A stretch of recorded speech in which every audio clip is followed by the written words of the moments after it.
Here is a ground view of the running reindeer and Santa and Sleigh. So on this side of the house, I used a 2x2 1/4-inch wall, 15-foot tall pipe. I wanted to go bigger, but it would have been too heavy for me and my wife to lift. This pipe alone is 80 plus pounds. I would suggest, if you have big, strong people, if you do this, get a wider pipe with the 1/4-inch wall. This is 1/4-inch wall, 2x2. I probably would have gone 3x3 because you can see it still has a little bend over there.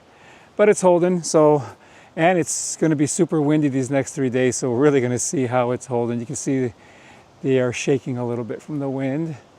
I ran 3/16-inch cable, two of them at 20 inches apart, plus an 1/8-inch cable at the very top because the antlers of the reindeers were a little top heavy, and I just ran the clip through there in the other video how you saw that. And I just got a bungee right there just to help keep it from swinging right there in the middle. So far it's doing its job. If I have to add more, I will. And then on this side of the house, I have, this is a 20-foot pole, 1/8-inch wall, 1.5 inches. Again, I wish I would have gone bigger.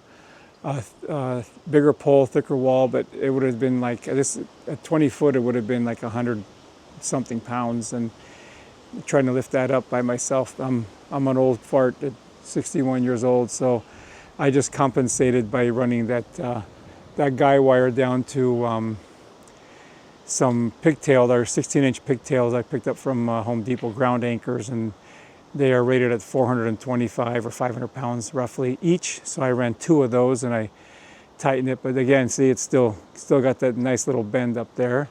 I secured the poles here. Get the gate here. So I just ran this piece to the block wall to help minimize the bowing out. I bolted it to the ground with those are 3/8-inch bolts, and to keep the bottom from kicking out. And then I secured it to the side of the house. I added that nut in there because it sticks out from the shingles, so I'm not putting a lot of pressure on the shingles there. And that's 5/8-inch bolt that I secured it to the house with. I'm using this is also secured with a 5/8-inch bolt to my block wall, to like just a fence tension clip there. And that's it. This is the other side of the house. So if you're looking at the house, it would be the left side of the house. So here I couldn't use the 1.5 inch 1/8-inch wall. I was just too thin because I had no way to run a guy wire down unless I want to tap into my neighbor's house there. So anyways, I did switch to a 2x2 1/4-inch wall, and then because it's only 15 feet tall, so the weight was, I think, just shy of 100 pounds, 80 pounds I think it was. And then I got a 10-foot 1.5 inch 1/4-inch wall also to put behind it to minimize any bowing coming this way. So that's what I did here. And then I secured it to the house. Here I didn't have the shingle thing on the other side, so I ran the bolt all the way through to the house. And I also bolted the 1.5 inch behind it. Same thing, I just have this strap to the wall to help. And then I got this piece of pipe. Let me get in here and close the gate. I'll show you this. This is a view of the left side of the house from behind. I'm facing the street because I could not open the gate all the way, and I'll show you why. I bolted the 2x2 pipe down with that, but I couldn't get a flange under this pipe on here. So what I did was, when I bought the 2x2 pipe, I had to buy a 20-footer. They said it was just cheaper to buy the 20-footer, and they'll just cut it for me. So I said, sure, let's do that. And it worked out good because I just cut this down. This is 36 inches, and I bolted this to the ground, put a couple wedges in there just to keep the bottom of this pole I attached from kicking out. So it's doing good. It's got this nice, slight little bend, but so far so good. It's holding. So time will tell. It's going to be super windy these next 3 days. So let's see what happens. There it is. So I have a 20-foot 1.5 inch pole here with a guy wire holding it down to the ground to keep it from bending much. It still has a little bend to it.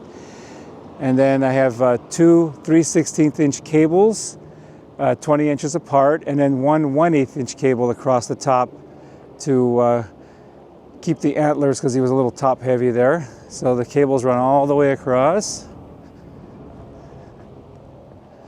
to another pole. And on this side of the house, I did a 15-foot, because I'm going from the top of the 20-foot on that pole down to about almost 50 to the 15-foot here to create my angle. And this is a 2x2 1/4-inch wall pole.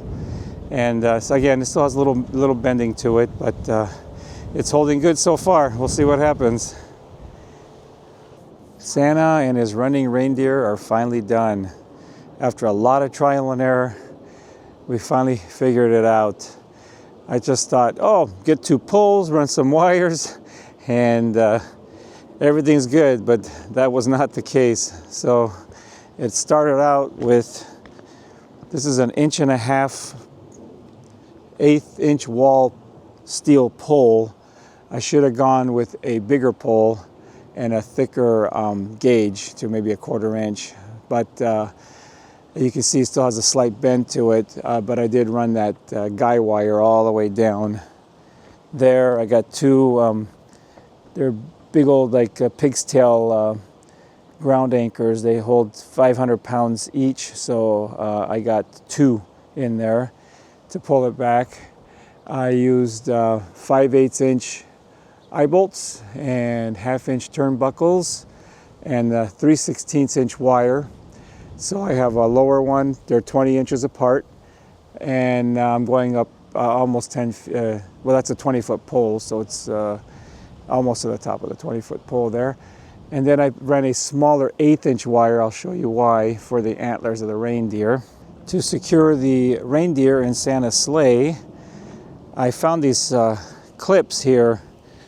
These are 1/4 inch, and I just painted them black. They come stainless steel, and they have this like rubber on them, because I didn't want to run a bolt straight through and hang it, because it would put pressure on the coral. But now it's actually hugging around the coral here, and like a little hanger there. And then I added 2 bolts right here to come past the lights, and so I can bypass the wires with the cable. And then I just took the same clip and I just ran it this way. You can see better angle here, right here. And then I just use these wire nuts, I guess they call them. Basically, when you're making a loop, if you can use a crimper or you can use these, but I just put one on each side to keep the reindeer from sliding, and I just put opposites, one here and then one down here. So I did the same thing all around. I just hung the I just ran that clip. I don't know if you can see it. It's hard to see, but there it is there. Here, and then I did one same thing hanging down here, and another one right there. And same thing, I just added 2 nuts in between to space it out so I can get this hanging on the wire. So the reindeer is being supported by these 2 on the 3/16 inch cable, and on the 1/8 inch cable I came straight through the coral, because it's not really holding it, it's just keeping because he was top heavy from his antlers, so he was kind of leaning. But see, I can shake him pretty good and he stays really straight. So that's the same thing for all the reindeer. We ran this little string of lights for a little sleigh line. As for Santa, winds are picking up.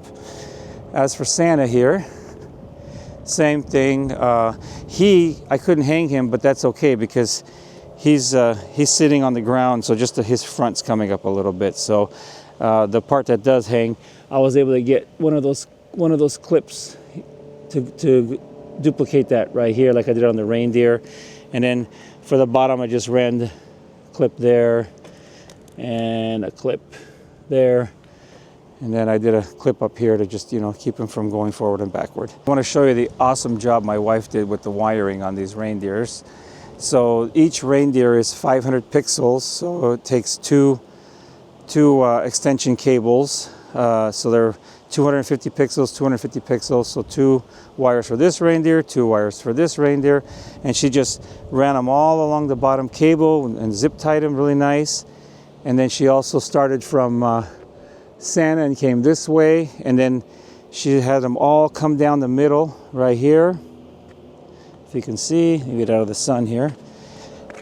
And she just ran all the cables underneath this sprinkler cover, which has my controller installed inside of it. So this has got the controller that runs all the lights, and then this is the plug, the power supply, that the plug that comes out of the controller into a plug that runs all into a timer on the other side of the house there.